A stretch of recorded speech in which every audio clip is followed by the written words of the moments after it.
உலகத்தில் பூவெல்லாம் உன் போல அழகில்ல நானும் உன் அம்மாவும் பண்ணாத தவமில்ல தென்பாண்டி மன்னவனோ முழுகித்தான் முத்தெடுத்தான் தேனே உன் அம்மாவோ முழுகாம முத்தெடுத்தா கண்ணே தெய்வம் கண்டேன் உந்தன் கண்ணே சந்நிதி ஓ முத்தம் பட்டு எச்சில் பட்டா கொஞ்சம் நிம்மதி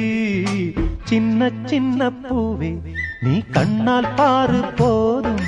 தொட்டு தொட்டு பேசு என் துன்பம்